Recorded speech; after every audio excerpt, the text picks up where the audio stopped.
which saw Azerbaijan retake most of the territory that had been captured by neighbouring Armenia. Even Kim Kardashian spoke about it. Yeah, she spoke about it, that they should help with the genocide going on in Armenia. Hi guys, welcome back to the channel. Today we're going to be checking out Croatia was Operation. Okay, this is like a question. It's a question. Croatia was Operation Storm Liga. Wow. What does that mean? We are going to find out. At the start of August 1995, Croatia launched a major military offensive to retake control of the so-called Republic of Serbia and Krajina, which had unilaterally declared independence 4 years earlier. Just 3 days later, the area was back under Croat control.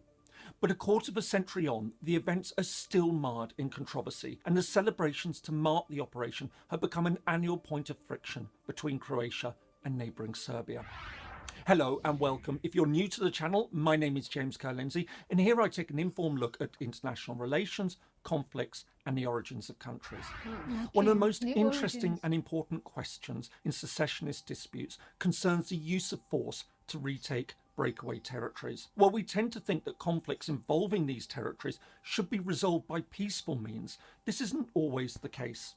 Sometimes a country will try to reassert control by military force. The 2020 war over Nagorno-Karabakh, which saw Azerbaijan retake most of the territory that had been captured by neighbouring Armenia, was... What? 2020 war? No. He said this whole thing happened in 1995. That is 30 years ago. But the last thing he said about 2024, I didn't get to get that. Okay. Let's take it back. Yeah, war. Yes, Nagorno-Karabakh. That sounds like 2020. There was a war in 2020. Azerbaijan retake. 2020, yeah. The news, they just barely 5 years. Which saw Azerbaijan retake most of the territory that had been captured by neighbouring Armenia, was a very good case in point. Oh yes, I heard about However, this. one of the Armenia most significant and Azerbaijan. other Yes, I heard examples of about this in it recent history in 2020. was Croatia's military Even Kim offensive in August. Kardashian spoke about it. Yeah, she spoke about it, that they should help with the genocide going on in Armenia. Oh wow. Yeah. So I heard about that. Maybe it didn't last for long. I didn't know it was that. But it didn't drag a lot of traction. Yes. 1995 to retake control of the Republic of Serbia and Krajina.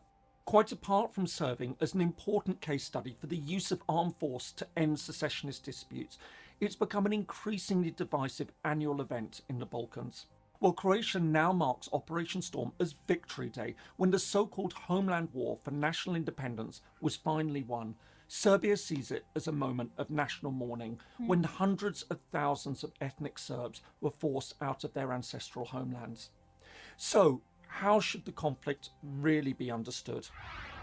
Croatia lies in southeast Europe.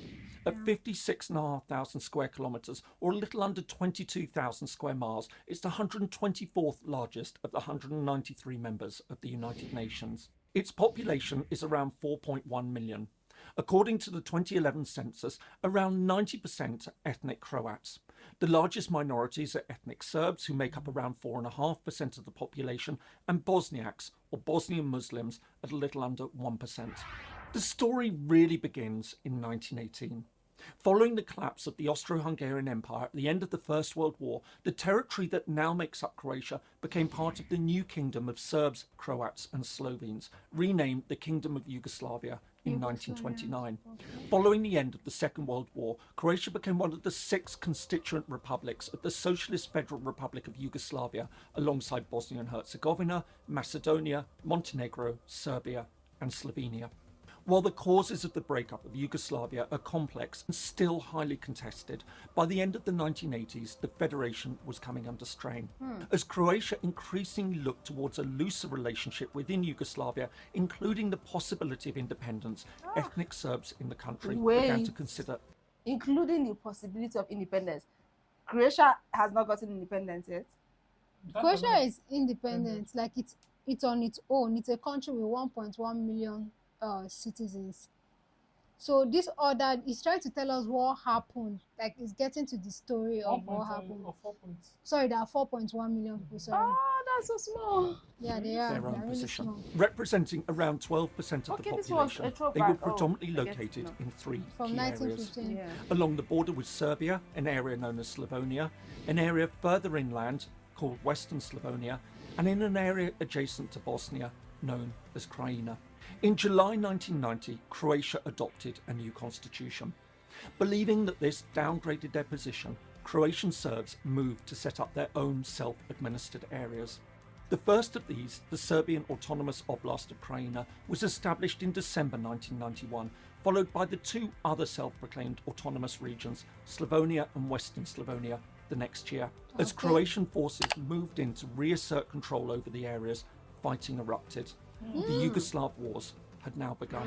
On the 25th of June 1991, Croatia decided to declare independence alongside neighbouring Slovenia. In response, the Federal Armed Forces, the Yugoslav People's Army, the JNA, moved in to try to put down the secession.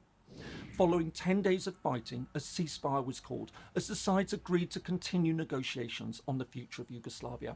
Despite this, in the months that followed, Croatian Serb forces, assisted by the now Serbian-controlled JNA, pushed on and took control of roughly a third of Croatia's territory in a series of bloody confrontations, including the 87-day siege of Vukovar. Wow. To cement these gains, over 200,000 Croats and non-Serbs were forcibly expelled from the captured areas, a policy that would later come to be termed ethnic cleansing. In October 1991, Croatia formally broke away from Yugoslavia and launched a major counter-offensive, retaking large areas of Western Slavonia. In the face of these That's gains, wrong. the Croatian Serbs unilaterally declared independence on the 19th of December 1991, announcing the creation of the Republic But of why Serbia. is it, sorry, why is it that anytime a particular country is trying to gain an independence, there must always be a breakout? Always, there was Why is that, it one partner aligned? I don't the think other you guys- part, you yes. Go, fine. there's always that struggle. The RSK, which brought together all Serb-controlled areas. By now, international pressure for a ceasefire was growing, and in early 1992, a deal was agreed. In return for the withdrawal of the JNA, a United Nations peacekeeping mission, the UN Protection Force, UNPROFOR, was set up around the Serb-controlled zones, which became UN-protected areas. At this point, the focus of international attention shifted to neighbouring Bosnia and Herzegovina, which had by now also descended into conflict. As well as an attempt by Bosnian Serbs to form their own republic, Bosnian Croats, supported by That's Croatia, plenty also republic sought at to the time. secede, establishing the Croatian Republic of Herzegovina. Despite this, fighting nevertheless continued in Croatia, and in 1993 there were several major Croat offensives to try to retake territory held by the Serbs. One of these was marked with extreme brutality that would later see several Croat commanders charged with war crimes.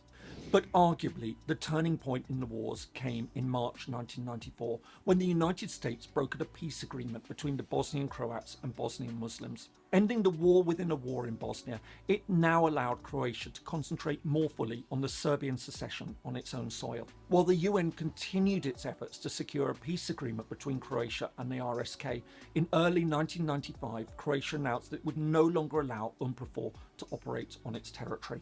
Although a replacement mission was eventually established, it was becoming clear that Croatia had decided to retake the territory by force. The first step came in May 1995 when 7,500 Croatian troops attacked Western Slavonia in an offensive known as Operation Flash. Wow.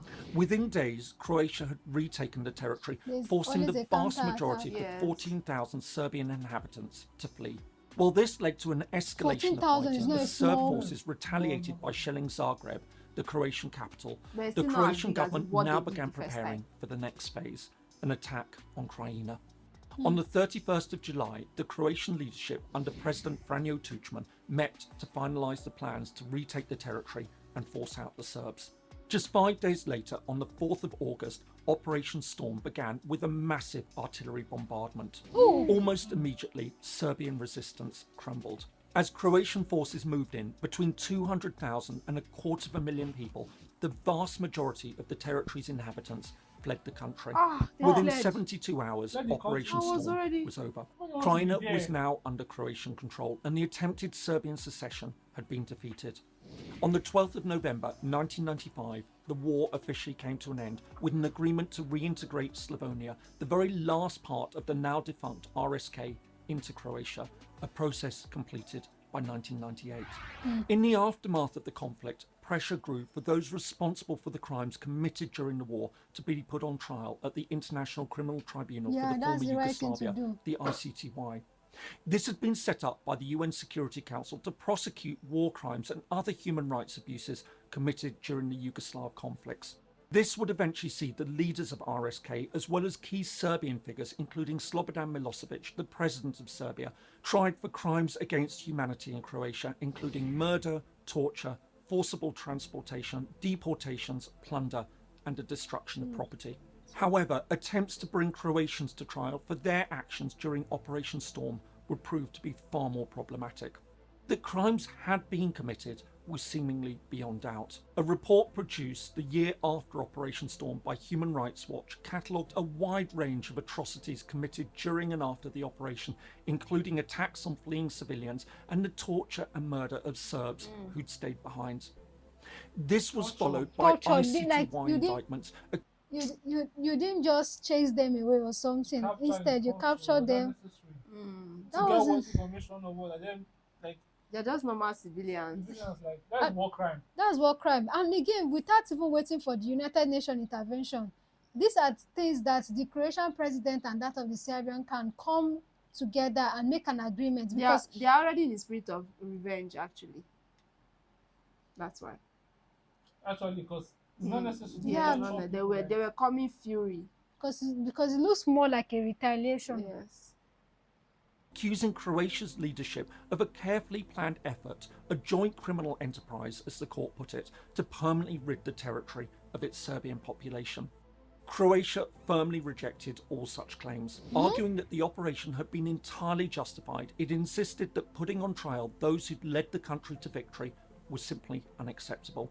Nevertheless, pressure continued to grow on Zagreb to hand over those accused of war crimes. Chief amongst them was General Ante Gotovina, the key Croatian commander in Operation Storm. Having gone into hiding, he was eventually arrested in the Canary Islands in 2005 and transferred to the ICTY. In 2011, he was found guilty of war crimes and sentenced to 24 years in jail. However, the following year, he and another general were acquitted on appeal, a controversial split decision that rested on technical discussions about artillery fire. He returned to Croatia with a hero's welcome. But this wasn't quite the end of the story. In July 1999, Croatia launched a case against Serbia at the International Court of Justice, accusing it of genocide on its territory. This led to a counterclaim by Serbia accusing Croatia of genocide during Operation Storm. In judgments delivered in 2008 and 2015, the ICJ ruled that while both sides had committed acts that could constitute genocide, there was no definitive proof of intent to destroy the populations, rather than simply force them out. Neither could therefore have been considered to have contravened the Genocide Convention. We live in an era where there's an expectation that independence conflicts will be resolved peacefully through negotiations. Yeah, that's what I However, said. there are still occasions when states will resort to armed force to put down an attempt by a breakaway territory to secede. One of the most important examples of this is Croatia's Operation Storm in 1995. Even today, it's seen as providing a model for countries wishing to take back control of breakaway territories. Meanwhile, in the Balkans, the legacy of Operation Storm still looms large. While Serbia sees Victory Day as a provocative celebration of what is now widely accepted to have been an act of ethnic cleansing, it fails to acknowledge the ethnic cleansing that took place earlier in the conflict in Serb-held areas. Likewise, while Croatia may see Operation Storm as a legitimate military action to retake a secessionist territory, it completely overlooks the huge humanitarian costs of an offensive that saw 2/3 of the country's ethnic Serbs forced out from lands where their families had lived for hundreds of years. To this extent, rather than remain an annual source of tension as they are now, the events marking Operation Storm could yet become a source of reconciliation if both Serbia and Croatia were minded to reflect on the heavy costs of the entire conflict, not just on hundreds of thousands of their own people, but on hundreds of thousands of others. I hope you found that interesting. If so, here are some more videos that you might find useful. And please do consider supporting the channel. Good story is a sad one. It's not. It's really sad. And Conflict. and most of the times when countries like this, like when there's a secession, like when there's a split, it always leads to things like this.